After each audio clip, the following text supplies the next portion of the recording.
자, 94페이지 보시겠습니다. 94쪽. 예, 보시면 2번 테마 개공의 매매계약 중개 이렇게 되어 있죠.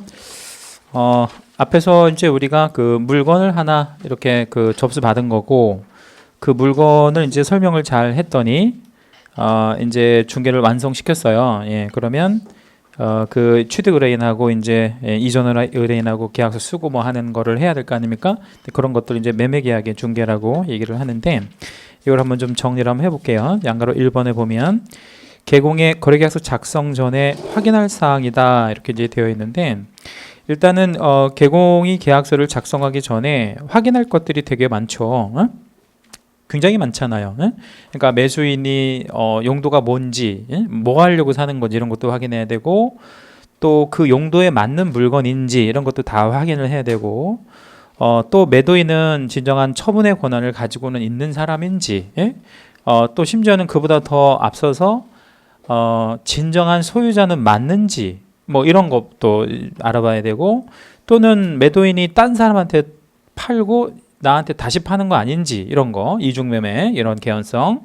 아무튼 우리가 확인할 거는 뭐 굉장히 많은 거죠. 수십 가지가 넘는 거예요. 근데 그 중에서 일단 제일 중요한 내용이 뭐냐면, 계약 전에 우리가 확인을 해봐야 될 게 소유자 확인을 먼저 해야 되겠죠, 그죠? 소유자 확인 한번 해볼게요. 소유자 확인. 자, 그럼 우리가 소유자를 확인하는 건 어떤 걸로 확인하는 게 가장 현실적인 방법이죠? 소유자 확인. 등기부로. 그래서 우리 등기부를 이제 봤어요. 부동산 등기부를 봤더니 등기부상에 갑이다 이렇게 기재가 딱 돼 있는 거예요. 갑이라고 기재가 됐어요. 이렇게 갑이라고 딱 기재가 됐다 이 말이에요. 원인은 뭐 매매에 의해서 얘가 이제 누군가에게서 이렇게 넘겨받은 그런 부동산이에요. 그럼 얘가 갑이 확실히 소유자 맞아요? 아니면 확실하진 않아요? 확실하지는 않죠. 자, 왜 확실하지 않을까요? 등기부에 기재가 되는데 얘가 왜 확실하지 않을까요?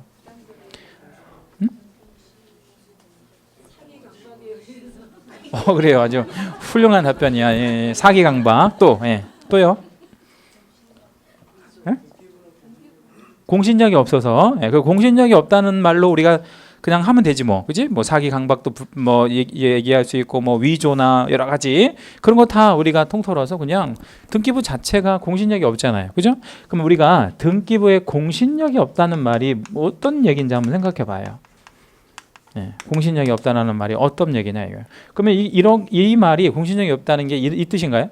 등기부는 믿을 게 못 된다 이런 뜻인가요? 그건 아니죠. 믿을 게 못 되는 건 아니지. 우리가 신뢰할 수는 있잖아요. 근데도 뭐는 없대? 공신력은 없대. 그러면 어쩌라는 얘기? 믿지 말라는 거예요? 아니면 믿으라는 거예요? 자, 그러면 우리가 이거 등기부를 우리가 이제 만드는 과정에 되게 이제 중요한데, 자, 일단 독일 얘기를 좀 잠깐 해드릴게요. 독일은 등기부를 어떻게 만드냐면, 가령 A라는 사람이 B라는 사람한테 팔잖아요. 그러면 등기관 앞으로 다 가야 돼. 누구랑 누가? A하고 B가. 그래서 이제 인터뷰를 합니다. 인터뷰를 어떤 식으로 하냐면, A 너 진짜 팔 거 맞아? 물어보는 거죠. 맞대. 그러면 왜 팔 건데? 이렇게 물어보는 거죠. 그 의사를 물어보는 거예요. 나 이러저러해서 팔을 거예요. 너 팔고 어디로 갈 건데? 이런 거. 뭐 이런 거를 구체적으로 물어봅니다. 아까 얘기하신 대로 어떤 사기 강박이 있는지 물어보려고 하는 거예요. 가격은 얼마? 뭐 시세 맞는지 이런 거 다 확인하고, 이번에는 이제 매수인한테 물어봅니다. 매수인한테 뭐라고 물어야 되겠어? 너 이거 진짜 사는 거 맞아? 맞대. 왜 사는 건데? 그럼 너 그 다음에 이제 돈은 어디서 났는데? 이런 거. 그런 거를 다 이렇게 물어봅니다. 그리고 나서 등기부에다가 기입을 해주는 거예요. 그럼 등기관은 그런 인터뷰가 없으면 절대로 되지 않아요. 그러면 그런 인터뷰 절차를 통해서 만들어진 등기부는 뭐 할 수 있어요? 신뢰할 수 있고 틀림없이 맞지. 그리고 그거는 국가가 책임을 지는 거예요. 근데 둘이 알고 봤더니 사기 강박에 의해서 만약에 등기가 넘어간 거야. 그럼 그걸 가지고 그 등기부를 믿고 거래한 제3자는 보호를 받는다는 거예요. 누구로부터 보호를 받는데? 국가로부터 보호받는 게 뭐예요? 공신력이 있다는 거예요. 근데 우리 등기부는 그렇게 넣어주는 게 아니라는 거예요. 그럼 어떻게 넣어줘? 그냥 이렇게 넣어줘요. 이게 이제 말하자면 위임장이야. 위임장에다가 맨 밑에다가 매도인 난에다가 도장 찍으세요. 매수인 난에다가 도장 찍으세요. 도장만 딱 찍어주면 그냥 법무사가 다 알아가지고 등기를 다 하루에도 12번 더 한다고. 그 똑같은 물건을. 그러면 등기관이 그런 걸 확인을 해 못해요. 못하지. 그러니까 형식적으로 심사하니까 실질적인 내용이 아닐 수 있다는 뜻이에요. 그렇죠? 자, 그러면 우리가 이렇게 얘기해 봅시다. 갑이 우리끼리 얘기인데 진정한 소유자입니다. 일단 결론부터 얘기를 해보는 거예요. 갑이 진정한 소유자래. 진정한 소유자. 그러면 얘는 등기부상에 기재도 돼 있지만 진정한 소유자인 거예요, 우리가. 그러면 얘는 등기부상으로 뭐 되어지는 효력은 있어요? 소유자로 뭐 되는 효력은 있죠? 추정이 되어지는 효력은 있잖아요. 얘가 소유자일 거야 라고 생각할 수 있잖아. 그지? 그걸 추정력이라고 얘기해요. 그럼 얘가 진정한 소유자라면 이 추정이 깨어지나요? 깨어질 일이 없나요? 얘가 진정한 소유자야. 그럼 깨어지지 않는다는 겁니다. 그걸 우리 뭐라고 그래요? 추정력이라고 얘기를 하는데, 그러면 추정력도 상당한 의미가 있네. 그죠? 왜 상당한 의미가 있어? 얘가 진정한 소유자라면 이 추정력은 깨지지 않으니까. 그러면 우리 신뢰할 수 있는 거죠. 어느 정도는. 얘가 뭐일 때는? 진정한 소유자일 때는 신뢰할 수 있죠. 그래서 이거를 추정력도 의미가 있다고 보는 겁니다. 기억해 주시는 이거 중요하고 공신력 없다는 거. 자, 그러면 이렇게 한번 좀 얘기를 한번 해볼게요. 얘가 진정한 소유자인지 확인해야 될 필요가 있을까요?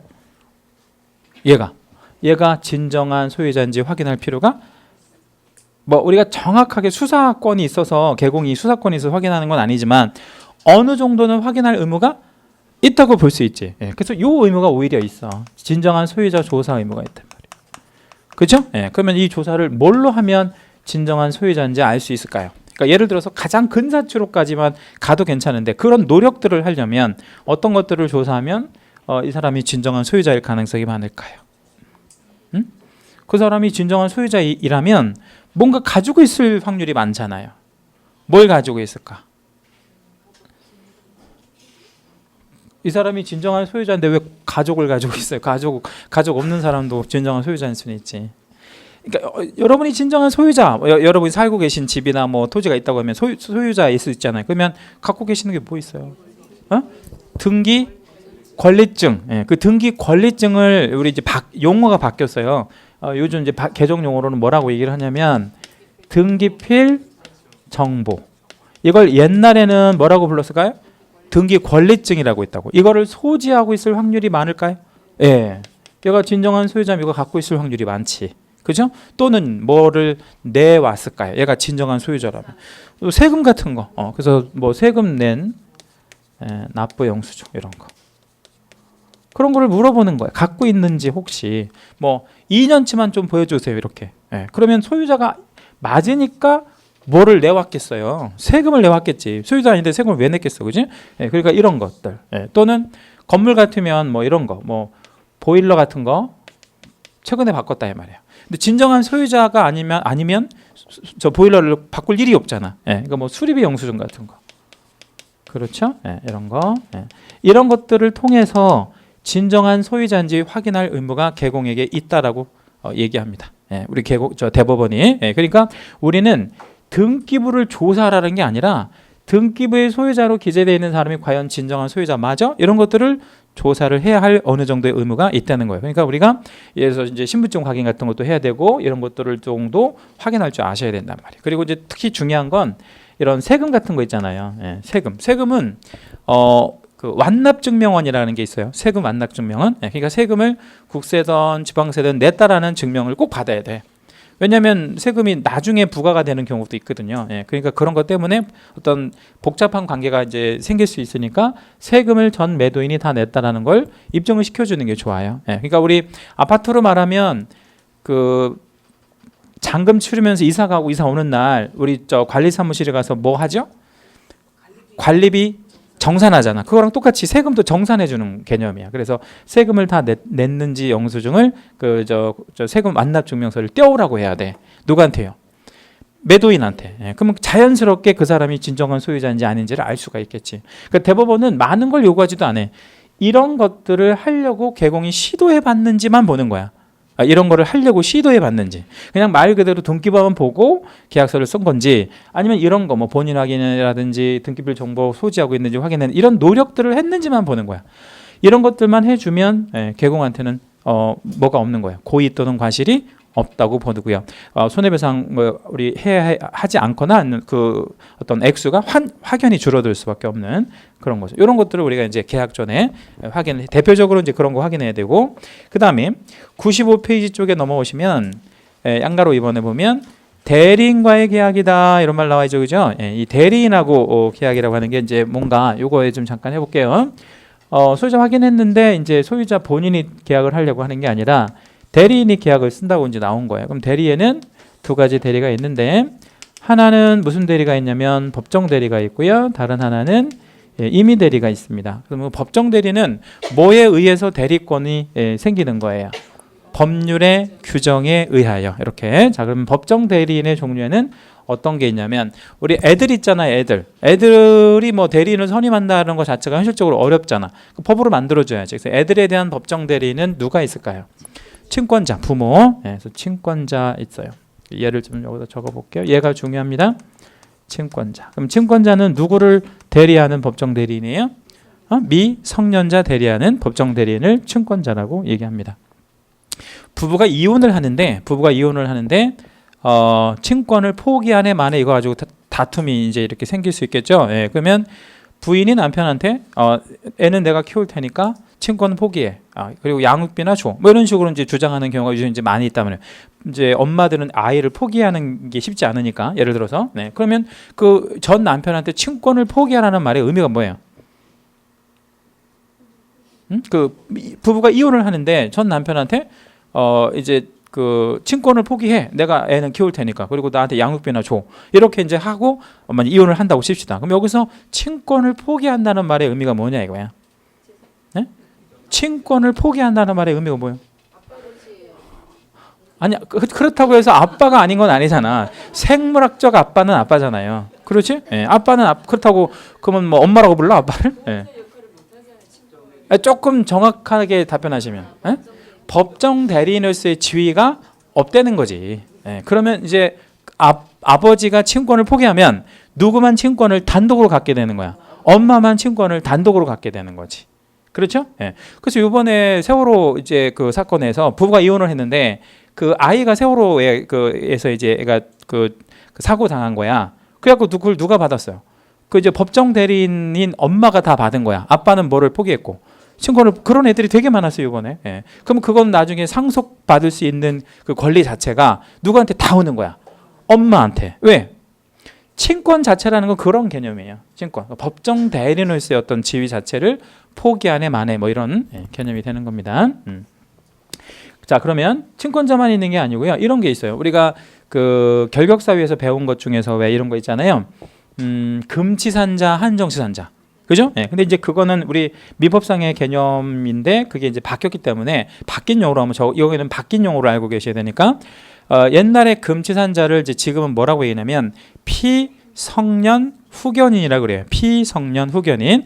그러면 피성년 후견인은 후견, 코치를 받는 애를 피성년 후견인이라고 그래요. 그럼 얘를 대리해 주는 사람은 뭐라고 하면 되겠어?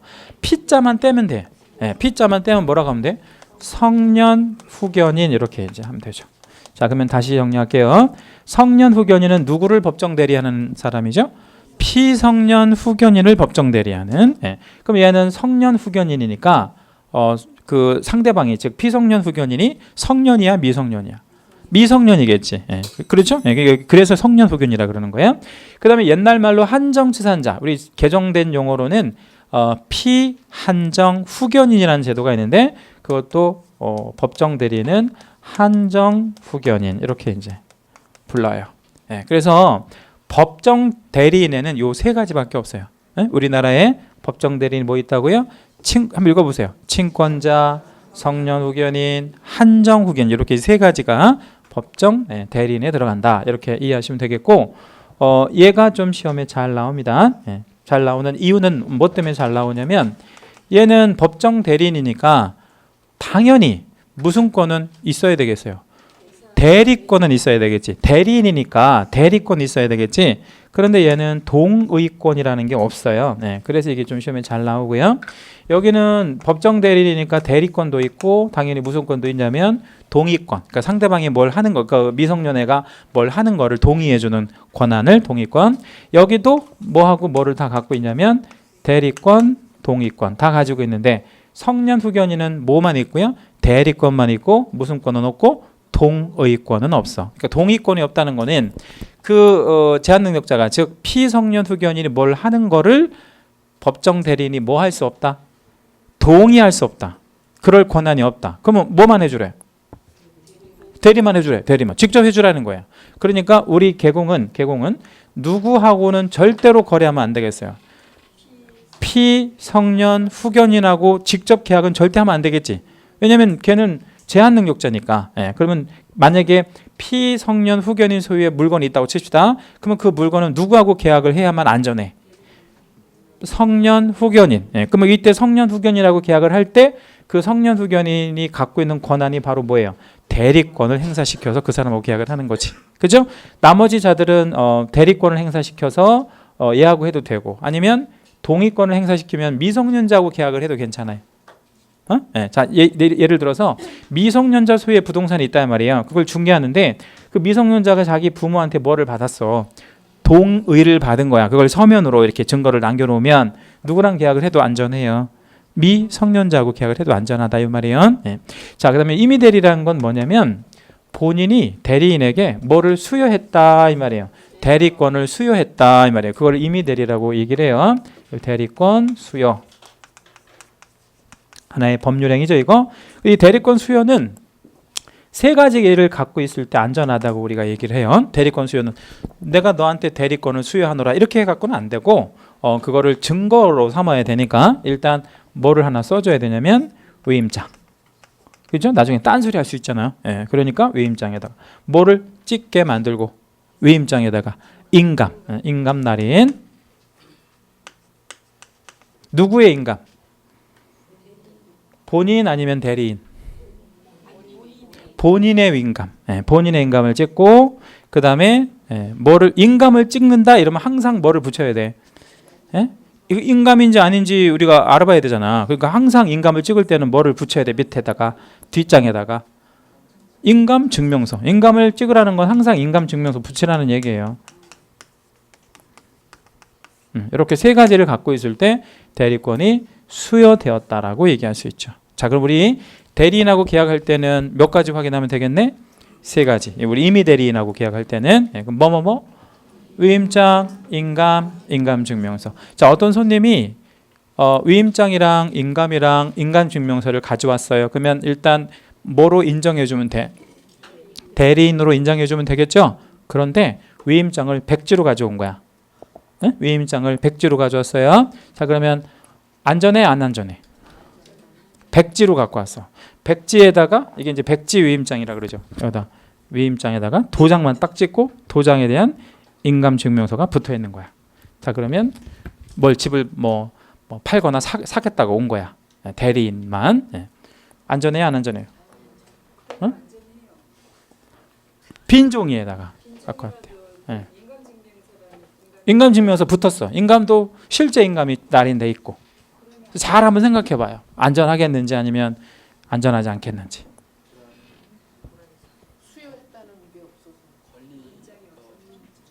응?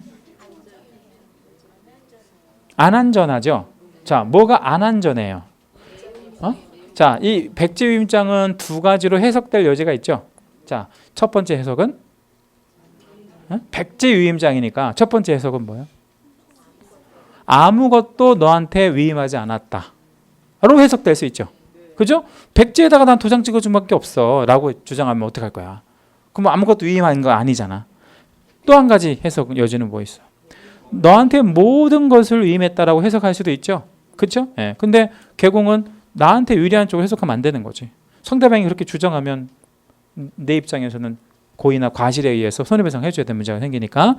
따라서 위임장은요 반드시 뭐 돼야 돼? 기재돼야 돼. 위임 내용이 기재된 거. 예. 어떤 내용을 구체적으로 위임한다. 이 내용을 기재해야 돼요. 예, 그렇지 않으면 백지 보충권이라고 해서 여기다가 너가 아무거나 써놔도 괜찮아라는 어떤 권한을 수여해야 되는데 그런 게 없으면 백주위원장은 굉장히 위험합니다. 예, 그렇게 생각하시면 돼요. 다시 한번 말씀드릴게요. 대리에는 무슨 대리가 두 가지 대리가 있는데 무슨 대리랑 무슨 대리가 있다고요? 법정 대리하고 임의 대리 이렇게 있다. 우리 여기 밑에다 하나 참고 하나만 더 해볼게요. 배우자 간에는 법정 대리를 할까요? 아니면 임의 대리를 할까요? 배우자. 여기서 배우자는 이제 법정혼 배우자예요. 배우자 간에는 법정 대리도 가능하고 임의 대리도 가능한 그런 두 가지 개념이 있어요. 법정 대리, 임의 대리 둘 다 가능하고요. 법정 대리로 할 수 있는 부분이 뭐냐면 일상 가사, 내에 들어오는 거. 일상 가사, 내에 들어오는 거. 일상 가사가 뭐죠? 그냥 글자 그대로 한번 풀어보면 일상적으로 집에서 발생하는 일들 이거를 서로 배우자 상호간에 뭐한대? 대리한대. 근데 그때마다 대리권을 수여하지 않고 그냥 배우자끼리는 그걸 한대. 자, 그러면 예를 하나 들어볼게요. 남편의 카드로 부인이 쌀을 사는 거예요. 쌀. 남편의 카드로 부인이 쌀을 사려고 해요. 예, 그러면 그 일상 가사예요? 아니면 일상 가사가 아니에요? 일상 가사지. 예, 그러면 남편이 카드만 줬어요. 쌀 사라고. 근데 부인이 갑자기 출근을 못하게 하는 거예요. 왜 못하게 하냐 물어봤더니 위임장 써달라는 거예요. 예를 들어서 위임장을 써줬어. 쌀 사도 괜찮아 이렇게. 그랬더니 못 가게 하는 거예요. 뭐 찍어달래? 인감. 그랬더니 인감도 찍어줬더니 뭐까지 떼어달래? 인감 증명서. 그러면 이제 이게 좀 불편하잖아요. 그러니까 일상적으로 발생하는 부분에 대해서는 뭐를 수여하지 않아도 된다 이거예요. 대리권. 일상 가사. 자, 그러면 임의 대리는 뭐냐면 일상 가사 외적인 것들은 임의 대리로 들어가야지. 그죠? 일상 가사 외적인 거. 예를 하나 들어볼게요. 부인이 결혼 전에 오피스텔을 하나 갖고 있었어요. 부인이 결혼 전에 오피스텔을 하나 갖고 있었는데 그걸 남편이라는 이유로 처분할 수 있다 없다? 없다. 왜 없어? 그건 부인 거니까. 부인 거잖아. 그러면 그걸 처분하려면 어떻게 처분해야 돼? 동의를 구해야지. 그래서 유임장에다가 인감 찍고 인감증명서 첨부해가지고 이제 남편이 이렇게 처분을 한다든지 이렇게 해야 되겠죠. 그러면 우리가 하나만 기억하시면 돼요. 부동산 처분행위는 일상 가사 범주 외에 들어가는 겁니다. 그렇죠? 부동산 처분행위는 무슨 행위 밖으로 들어간다고요? 일상 가사 범주 밖으로 들어간다. 중요합니다. 자, 그 다음에 이제 밑에 사례 하나만 읽어볼게요. 사례. 그 Q&A인데 한번 Q 먼저 읽어볼게요. 주택을 매입하려는 A씨는 X부동산 중개사무소를 통하여 마음에 드는 집을 발견하고 계약을 했답니다. 그런데 매도인 B씨를 직접 보지 못하고 X부동산 중개사무소 개공인 갑과 계약서를 작성하고 계약금도 부동산 중개사무소 측으로 입금했대. 이러한 경우 당사자와 직접 하지 않은 계약도 효력이 있나요? 이렇게 했어요. 그럼 결론부터 볼게요. 효력은 있습니까? 효력은 있죠. 그 대신 뭐를 확인해 봐야 될 의무는 있겠어요. 그 개공이 무엇은 대리인이라는 거. 이미 대리권 자체를 갖고 있는지 확인할 의무는 있겠죠. 그래서 그것만 확인하면 제3자하고 계약을 해도 대리라는 건 그런 거잖아요. 그죠? 그렇게 해도 관계없다는 겁니다. 그래서 정당하게 대리권이 수여됐는지 이것만 확인해주면 아무 문제 없다 이 말이에요. 우리가 꼭 본인이 계약해라 그러면 예를 들어서 뭐 내가 해외여행 중인데 난 팔아야 된다. 그럼 어떻게 팔을 거야? 못 팔잖아. 그러니까 그런 대리라는 제도가 있다는 거. 그럼 대리라는 제도는 굉장히 유용하게 활용할 수 있는 제도 맞아요? 예, 유용하게 활용할 수 있죠. 당연히. 그다음에 이제 안가로 3번에 보면 대리인과 이제 계약 체결 방법 이렇게 이제 되어 있는데 그 대리인하고 계약서를 쓸 때는요. 본인란에다가는 누구를 쓰고? 자, 우리 계약서 쓸 때 매도인 본인, 뭐 매수인 본인 이렇게 쓰는 란이 있잖아요. 그러면 본인란에는 누구를 써야 돼? 대리인을 써야 돼? 아니면 본인을 써야 돼? 본인을 쓰고 그 밑에나 옆에다가 대리인 누구? 아무개 해서 둘 다 도장을 찍게 만들면 되겠죠. 예, 그렇게 하라는 얘기들이 써 있고요. 그리고 그 매매계약서가 대리인하고 계약하는 경우라면 이거를 반드시 붙여 놓으셔야 돼. 요거 세 개. 예? 반드시 이거 확인하고 다시 주면 안 되는 거예요. 이거는 누가 갖고 있어야 되는 거야? 개공이 갖고 있거나 아니면 매수 쪽에서 갖고 있거나 해야지. 그렇죠? 예, 이거 문제가 될 수 있으니까. 그래서 이거는 개공이 갖고 있거나 아니면 저 잔금 치를 때까지 등기 넘어갈 때까지는 개공이 보관하고 있거나 아니면 매 수인을 주어서 잘 보관하고 있으라고 해야지. 이거는 그냥 보여만 주고 가져가면 안 되는 거예요. 대리권 자체가 있음을 증거해 줘야 되니까 계속해서. 그죠? 예. 자, 한 장 넘겨볼게요. 예, 넘겨보시면 아까 말씀드린 대로 일상가사 대리권이 있네요. 일상가사 대리권. Q만 한번 읽어볼게요. 답변을 여러분 한번 해볼게요. Q. 주택을 매입하려는 A씨가 사려는 거죠. B씨 소유의 부동산을 매입하려고 하는데 정작 B씨는 볼 수가 없고 B씨의 배우자인 C가 매매계약을 체결하려고 합니다. 이 경우 C와 계약을 체결해도 안전할까요? 라고 했어요. 매매계약입니다. 안전합니까? 그냥 하면 안전하지 않죠? 예, 그럼 어떻게 하면 안전해?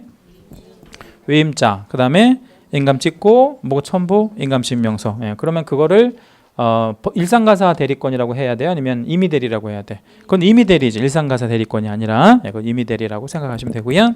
자, 그 다음에 이제 양가로 4번에 보면 매매계약 중개 시 개공의 의무라고 했는데 이 개공의 의무는 굉장히 많아요. 여러 가지 뭐 수십 가지도 넘을 거예요. 예, 근데 그 중에서 이제 우리 몇 가지만 좀 이렇게 설명을 드리면 일단 매매가 일단 그 완성이 됐으면 예, 우리 여백에다 하나 좀 적어볼까요? 이렇게 위에서 세로로 한번 좀 적어봐 드릴 테니까 이렇게 필기도 많이 해주실 분은 위에서 한번 해보세요. 중개가 완성이 되면 그렇죠? 사겠다는 사람 산다 하고 팔겠다는 사람은 판대. 자, 그러면 빨리 뭐 해줘야 돼? 뭘 써줘야 되잖아. 확인 설명서. 확인 설명서를 썼어요. 확인 설명서 쓰고 바로 이어서 뭐 써야 돼요? 거래 계약서 이런 거 써야 되겠죠? 예.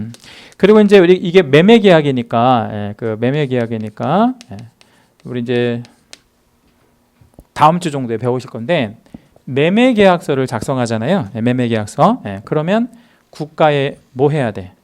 신고해야 돼. 매매 계약서를 작성하면 국가는 다 신고를 해야 돼요. 그러니까 이 계약서 체결한 날, 계약서 작성한 날로부터 며칠 안에 신고를 해야 되냐면 60일 내에 이렇게 신고를 해야 됩니다. 이걸 부동산 거래 신고라고 얘기를 해요. 요거 이제 4개만 좀 기억해 주시면 돼. 우리 그 개공의 매매계약 중개 시 의무라고 하는 건 요거 말하는 겁니다. 요거까지 60일 내에 신고. 중개 완성되면 확인 설명서 쓰고 이어서 뭐 쓰고 계약서. 그리고 60일 안에 뭐 하고 부동산 거래 신고하고 이렇게 순서대로 이렇게. 그럼 만약에 임대차다. 개공이 써주는 게 임대차 계약서다. 그러면 확인 설명서 써주나요? 임대차 확인 설명서 써요. 거래 계약서도 써야 되고 신고는 안 하고. 그럼 여기서 신고는 말 그대로 거래는 only 뭐만 매매 하나만 신고한다. 이렇게. 그리고 신고는 며칠 안에 한다고요? 60일 안에 한다. 우리 다음 주에 이거는 이제 세부적으로 다 배워 보실 거고요. 자, 그다음에 이제 오른쪽 97페이지에 넘어오시면 양가로 5번에 매매계약 중개 시 개공의 손해배상 책임이라고 되어 있는데 이렇게 해서 이제 나는 매듭이 다 된 줄 알았는데 나중에 사고가 이제 터지는 거예요. 거래 사고라고 그러기도 하고 중개 사고라고 그러기도 하고 뭐 그런 겁니다. 예를 하나 좀 들자면 예 하나만 들어봐 드릴게요. 등기부에 소유권 보전이 갑 앞으로 이렇게 되어 있습니다. 그 소유권 보전 등기는 최초로 하는 등기를 말해요. 최초로 하는 등기. 그런데 이 사람이 굉장히 오랜 기간 동안 소유하고 있었는데 갑자기 소유권 이전이 한번 와요. 갑에게서 을에게로 이렇게 옵니다. 원인은 매매. 원인이 딱 이렇게 매매가 된 거고요. 그리고 을이 이제 개공한테 온 거야. 을이 개공한테 와가지고 뭐라고 얘기하냐면 나 이거 좀 팔아달라는 거죠. 이렇게. 근데 등기부를 봤더니 이 매매 시점이 일주일 전이야. 등기된 게 일주일 전이야. 일주일 전에 등기를 했는데 갑자기 이거를 개공한테 팔아달라고 가져온 거예요. 이렇게 일주일 만에 가져왔어. 그리고 소유자 뭐 확인해 보니까 맞아. 여기도 을이 자기 이제 본인 맞고 본인 확인 다 했어요. 뭐도 갖고 있냐면 등기별 정보도 갖고 있는 거야. 세금은 당연히 안 냈겠지. 뭐 일주일 사이에 뭔 세금이 나왔겠어요? 뭐 이거 수리비 영수증 같은 것도 없고. 근데 이게 좀 뭔가 이상하지 않나요? 아니면 이상한가요? 이상하죠. 뭐가 이상해? 이거 일주일 만에 판다는 것 자체가 좀 이상하잖아요. 그럼 여러분 누구한테 한번 만약에 우리 연락할 수 있는 방법이 있다면 누구한테 한번 확인해 보는 경우가 좀 안전하겠어요? 갑한테. 뭐라고? 진짜 팔았냐고. 확인해 볼 수 있겠죠. 근데 그런 노력을 했는지만 보는 거야, 판사들은. 근데 그런 노력조차 안 하고 을을 그냥 진정한 소유자라고 보고, 왜? 등기부만 100% 신뢰하고 이제 뭐 병이라고 하는 사람한테 이 사람을 이제 소개를 해준 거야. 해가지고 이제 다시 뭐 매매계약서 써주고 이제 등기도 넘어갔어요. 왜 등기가 넘어가면 얘가 소유자니까, 등기상의 소유자니까 해가지고 딱 3번 보니까 소유권 이전 왔어요. 누구에게서 누구로 넘어간 거야? 을에게서 병에게. 이제 지금 제3자가 지금 생겨버린 거지. 이제 지금 하나, 둘, 세 명의 지금 사람들이 생겨났잖아요. 여기에 지금 누가 개입이 됐고? 개공이. 그런데 갑자기 어떤 게 딱 와버리냐면 이런 등기가 딱 오는 거예요. 4번 이렇게 딱 오더니 처분 금지 가처분.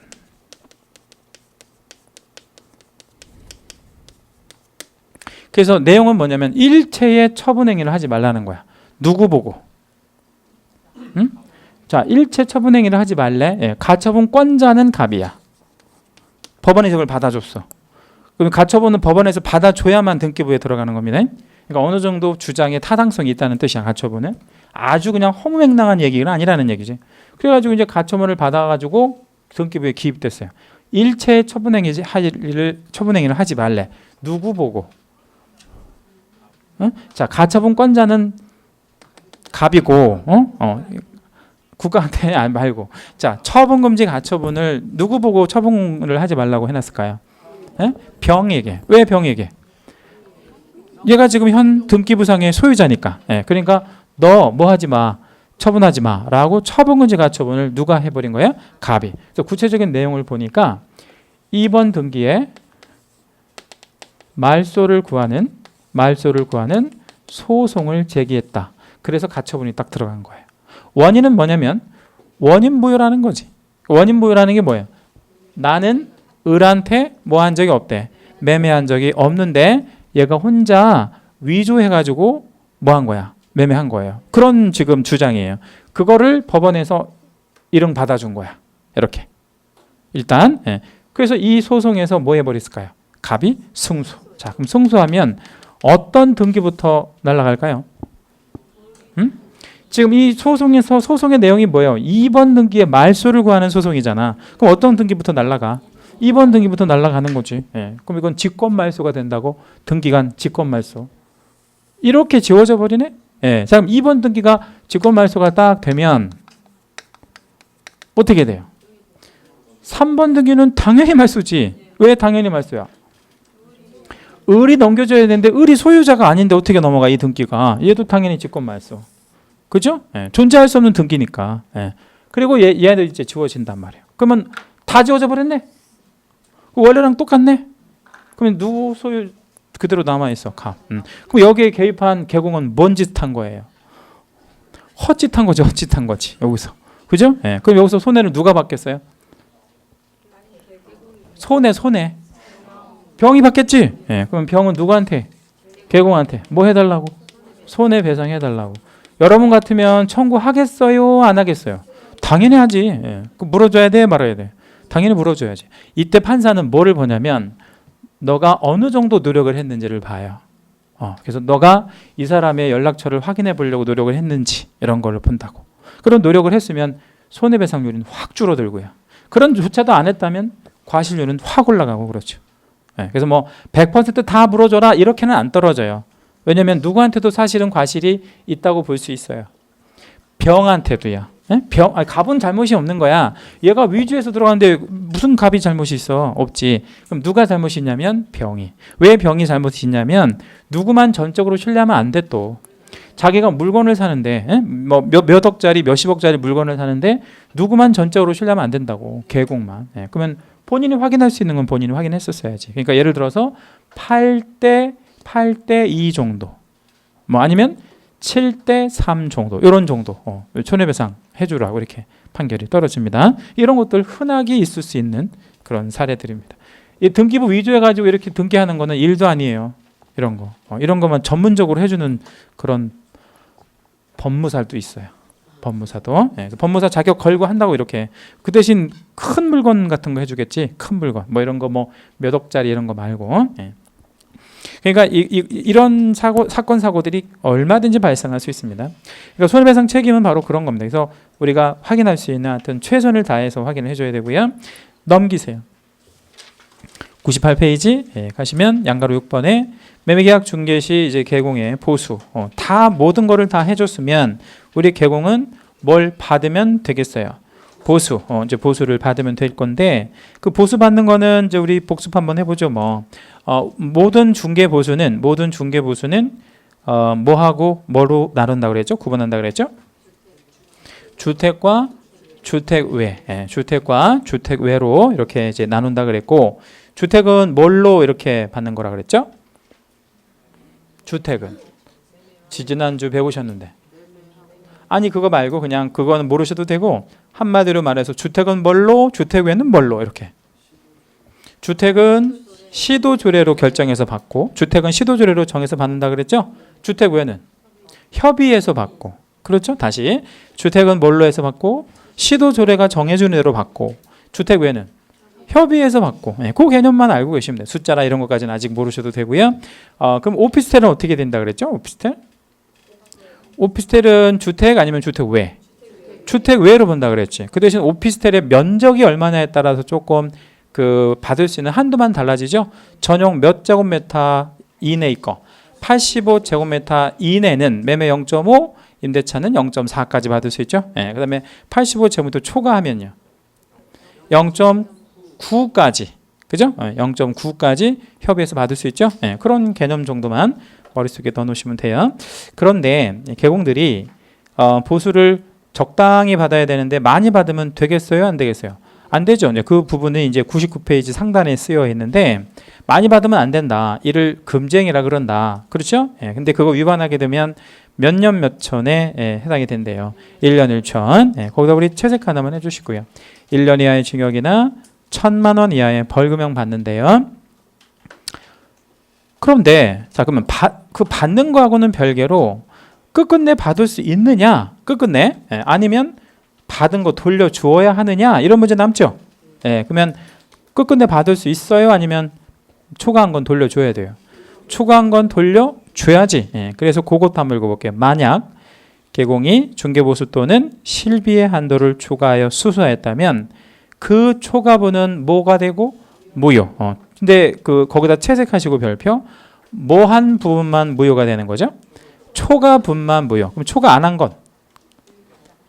초과 안 한 건 당연히 받아야지. 그렇죠? 그럼 초과한 것만 무효가 돼요. 그럼 무효가 되면 받기 전이면 뭐 할 수 없고 받을 수 없고 받기 전이면 무효니까 그러면 이미 받았다면 돌려줘야죠. 반환. 그래도 반환했으면 처벌은 안 해요? 아니면 그래도 처벌해?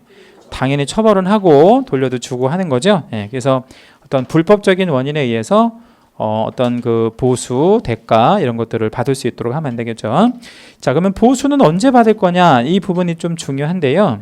보수는 그동안에는 정하지 않았었어요. 우리 법령에. 그러다가 2014년 작년이죠. 1월 28일 날 보수를 언제 받는지에 대해서 정했어요. 그래서 그게 이제 밑에 내려가 보니까 제 27조에 2 이렇게 되어 있죠. 그죠? 거기 한번 읽어볼게요.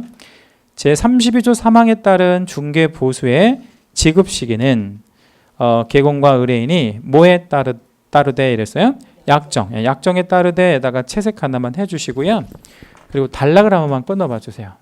약정에 따르되 채색해 주시고 그 다음에 뭐라고 했냐면 약정이 없을 때는 언제 받는데요?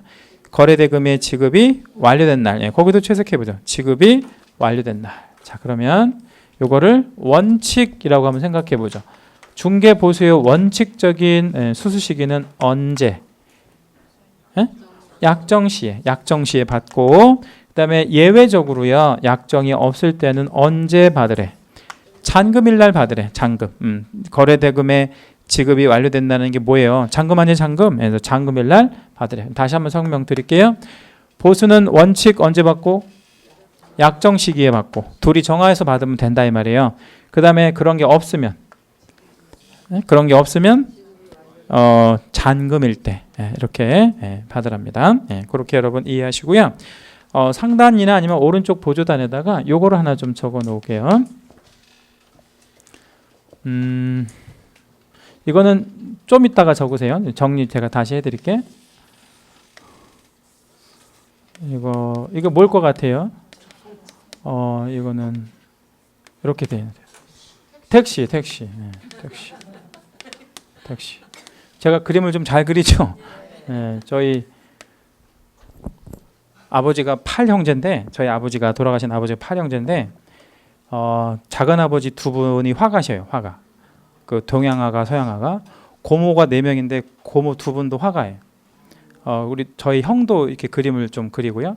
누나도 그리고. 그러니까 저희 집안이 그림 그리는 화가들이 되게 많거든요. 근데 저만 그림을 못 그려요. 저만. 다 그림 잘 그리는데 저만 그림 못 그리는데, 아무튼 중요한 건 이게 아니고, 택시 기사하고 손님이 이제 타고 가고 있는데 뒷차가 와서 받은 거예요. 뒷차가 뭐를 받은 거지? 택시를. 그래가지고 손님이 다쳤어요. 뭐 뒷목이 뻐근하고 뭐 그런 거야. 그래갖고 택시 기사가 뭐라고 얘기하냐면, 차는 막 찌그러지고 그랬단 말이에요. 그래서 택시 기사가 손님 내가 보니까 크게 안 다친 것 같은데 그냥 내리시고 제가 오늘 뭐는 안 받을게요. 택시비는 안 받을게요. 그리고 그냥 손님 내리시면 됩니다 하고 집에 가시라고 했어. 그리고 나서 이 뒷차하고 이제 이 택시 기사는 뭐만 한 거예요. 이제 그 부서진 거 뭐 이런 거만 합의하고 뭐 이제 이렇게 보험 처리하고 했단 말이에요. 여기까지 했을 때 뺑소니 걸릴 수 있을까요? 누가? 뒷차 운전자가 아니면 택시 기사가? 잘 생각해봐요. 누가 뺑소니 걸릴 수 있을까? 둘 다. 여기는 당연히 뺑소니고 여기도 뺑소니 한 거죠. 그죠? 그러면 일단 두 명 다 의무적으로 손님을 뭐 해야 될 의무가 있어요. 일단 병원에 데리고 가야지. 얘가 다쳤는지 안 다쳤는지 자기가 어떻게 알아? 그죠? 목이 부러졌는지 뭐 금이 가는지 어떻게 알아? 그죠? 그 뒷목이 뻐근하면 그 병원 당연히 가서 찍어봐야 될 거 아니에요. 그죠? 그런 어떤 의무가 있는데도 불구하고 안 하면 안 된단 말이에요. 제가 이 말씀을 왜 드렸냐면, 시험에 이게 아주 잘 나와요. 뭐가 잘 나오냐면, 중개 보수를, 그죠? 중개 보수를 말하자면 무상으로 하기로 했다 이 말이에요. 무상으로 해도 됩니까? 무상으로 해도? 자, 봐요. 우리 보수는 뭐 약정 시기에 받으면 되잖아요. 근데 약정 자체를 이렇게 해버린 거야. 그냥 이거는 서비스로 해드릴게요. 이렇게 해도 되지 뭐. 그러니까 무상 약정을 한 거야. 다시요. 중개 보수에 대해서 어떻게 했대? 무상. 그러니까 돈을 안 받고 이렇게 중개를 하기로 한 거예요.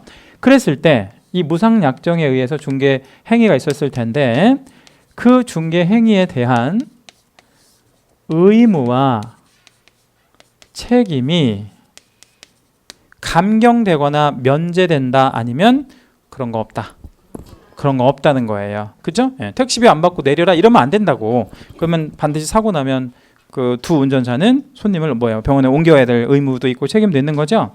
그럼 여기서 의무도 있고 책임도 있는 겁니다. 면제되거나 감경되지 않아. 그게 뭐를 받던 안 받던 따라 불문하고요. 중개 보수를 받던 안 받던 불문하는 거예요. 그러면 예를 들어서 이런 거 어때요?